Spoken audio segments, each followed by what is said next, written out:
আজকে ম্যাডামের জন্য খুব কাজের একটা জিনিস আনছি, চলেন তাকে একটু সারপ্রাইজ দিই। সে অবশ্য জানে না কি আনছি। কোথায়? আরে বাবা, সারাদিন কি মোবাইলই টিপবা? দেখো দেখো না, আগে খুলো।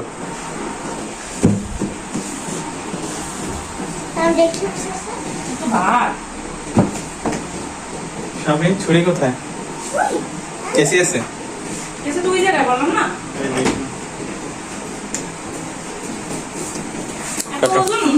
দেখো না। হ্যাঁ, এটা ব্যাগ। ব্যাগ কি এত বড় হয়? নাও। স্মার্ট কিচেন থেকে কিচেনের কিছু না, বাসার জন্য আনছি, কিচেনের জন্য না। কই খুলো। বিসমিল্লাহ। কি শাফিন, তোর মন খারাপ হয়েছে? না, তোর মন খারাপ হয়েছে? আমার গিফট থাকে তাহলে খুশি। তোমার গিফট থাকলে তুমি খুশি হবে, তাই? হ্যাঁ, তোমার জন্য গিফট আছে, যাও একটু পরে বাবাই দিতেছে। কি এটা বলে? আরে খুলো তুমি তাড়াতাড়ি।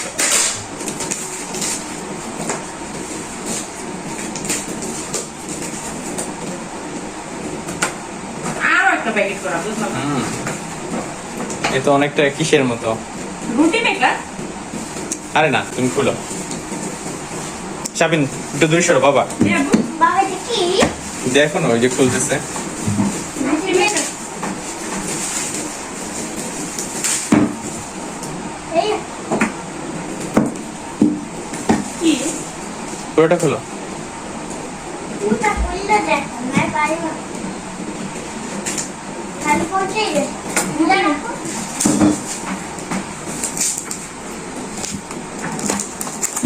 আমি এখনো বুঝতে পারতেছি না। জিনিসটা কিন্তু সুন্দর আছে। পুরা নেই নাকি?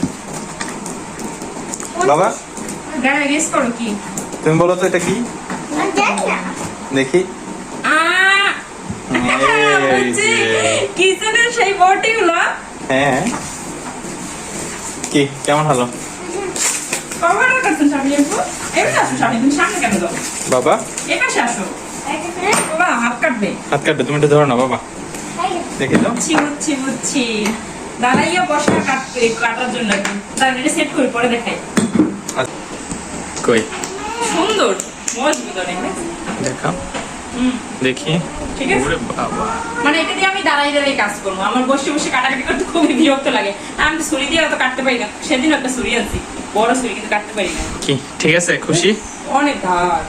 এই যে এটা দিয়ে এরকম টেবিলের সাথে লাগাই না, ব্যাস। তারপর দাঁড়াইয়ে বসে কাটাকাটি। এখন তাহলে এখন থেকে ওই যে রান্না বান্না সব এই যে সোফার কাছে নিয়ে আসবা, এখানে বসে সব কিছু করবো। হ্যাঁ, এখানে বইসা করবে মা। Thank you. হ্যাঁ। আর এইগুলো আসলে এখান থেকে লাগাই, মানে নিচে লাগাই দেয়। ওগুলো পরে একটা ভিডিওতে দেখাও। ঠিক আছে, সবাই দোয়া করবেন আমাদের জন্য। আল্লাহ হাফেজ। মাম লাগাই। তারপর আসেন আপনাদেরকে একটু কেটে দেখাই। এই যে আমি কিচেনে সেট করে নিলাম। এভাবেই এখন কিচেনে বলেন, ডাইনিং টেবিলে বলেন, যেখানে সেখানে দাঁড়িয়ে কাটাকাটি করে ফেলতে পারবো, কোনো রকমের কোনো সমস্যাই হবে না। তো বটিটা যেই পেজটা থেকে পারচেস করা হয়েছে সেটার মানে কি বলে, আমি পেজটা মেনশন করে দিব আমার ডেসক্রিপশন বক্সে। তো আপনারা সবাই সেখানে দেখতে পারেন। আর খুবই রিজনেবল প্রাইস ছিল, দাম অনুযায়ী খুবই ভালো। এত সুন্দর একটা হেল্পফুল জিনিস, তাও এই দামে, যেটা একদম অকল্পনীয় একটা জিনিস। তো সবাই ভালো থাকবেন, আল্লাহ হাফেজ।